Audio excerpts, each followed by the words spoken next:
Hi guys, and today I'm going to be doing a quick review on this British World War II child's gas mask, which was nicknamed the Mickey Mouse gas mask. And the reason behind it being called the Mickey Mouse gas mask was purely because it was to eliminate the fear factor of children having to wear a mask.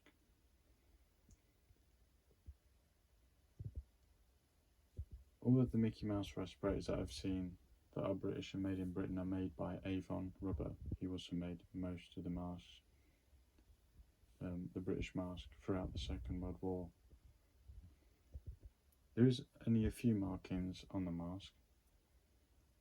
For instance, on the canister, which I'll show you shortly, it says MK3 or Mark III, which is probably the designation of the canister.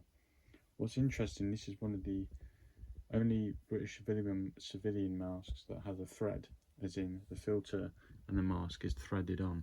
I don't know if you can see that, but that is in fact threaded on to the mask, which is quite interesting considering the normal British civilian masks didn't have threads and the filter was held on via a rubber band.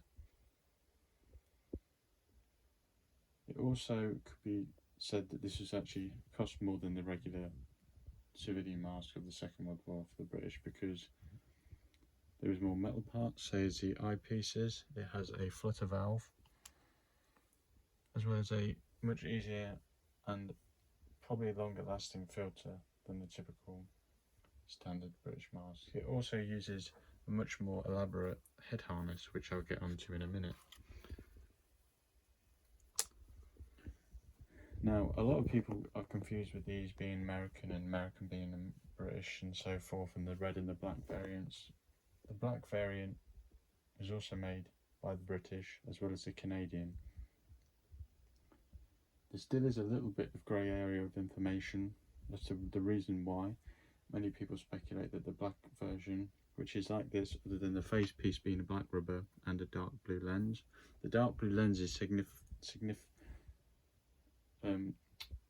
signify that they are a Canadian mask, as the British ones had black rubber and the standard silver or alloy eyepieces. The black ones, as I said, was speculated to be believed to be given to boys and the red ones to girls, but there is no evidence to prove if that is completely true. What is interesting is the Americans quickly decided to make their own version of the Mickey Mouse mask, which looked a lot more like the actual character from Disney. However, they only made a very few number of them, and the ones that have survived are worth thousands and thousands of dollars, and are only in people's personal collections, and one or two are in museums, I believe.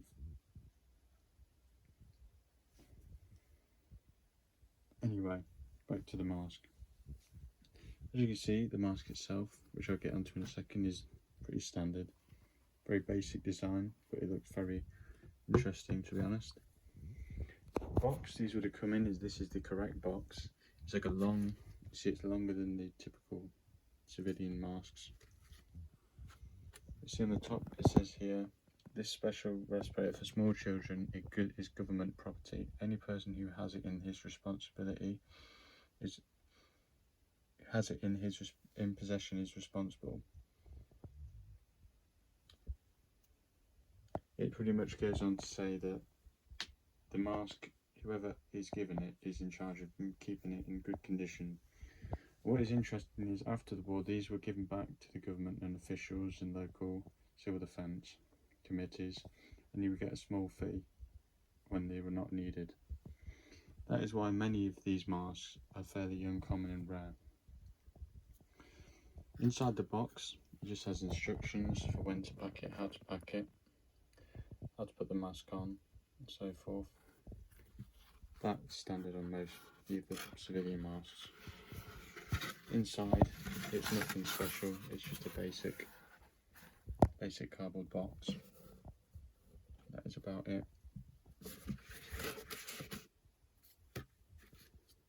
See on the box it has this piece of like canvas cord to carry it, of course.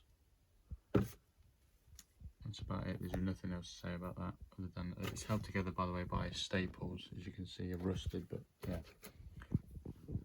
Aftermarket and private companies sold special leather carriers for them, the civilian masks, but they had to be paid for, of course. Going to the mask itself, as you can see, there's a red rubber face piece, 2 alloy lenses, and the filter. You see these filters, there's 2 variants of these filters. This one is the later war filter, which has the green arsenic filter on, which is believed to have helped filter out even more types of gases. As I said earlier, there is a marking on the canister, the filter canister, which says MK3 or Mark III, as you can see there. I believe this is a designation of the filter, but it could also be the mask. Under the flapper valve there is a few stamps, as you can see here. Lot 76.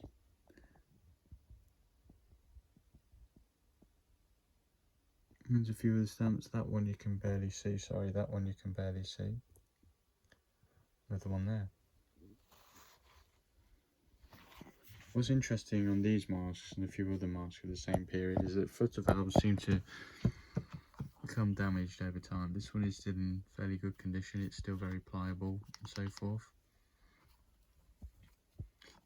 What's interesting is adding this also helped, I believe it helped people and children breathe out of it, as usually breathing out of a mask without a flutter valve means that the air was pushed out of the seals of the mask, whereas it just goes straight out of these slits.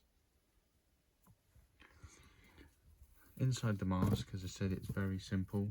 All it is 2 eyepieces, the flutter valve, and of course the filter intake on the bottom. A few stamps there, that's about it.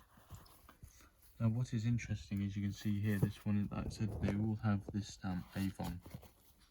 Mine was made of the first month of 1940. 17A is the piece number. Now what's quite interesting, this is a slightly adjustable harness. It's a 6-point harness, which is pretty advanced for this time. And here, you can see there's a little hole here. The other side there's a hook. This hooks into that hole. You can see that this would hook into the back of this, into this strap, like that. It would attach, and it would make this a tighter fit, so the child would less likely pull it off.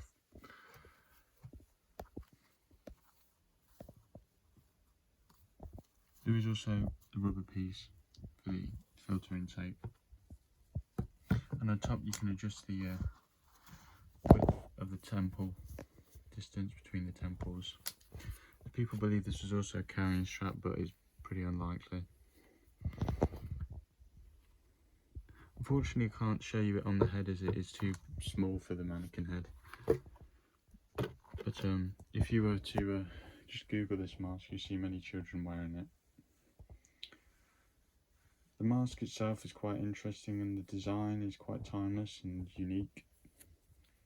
It also gives a very scary factor, and in the fact of just the bright colours and the shape of the face and so forth. But that's all I have to say in the information I have on this at the current state. I hope you enjoyed watching the video. I should be having a few more mask videos coming up shortly. I'm having to hold the phone as my tripod. The adapter to hold my phone unfortunately broke, so I'm having to hold it. I hope all of you are doing fine, and I appreciate you watching and so forth and supporting the channel. And there will be more content coming up very soon. So yeah, thank you for watching.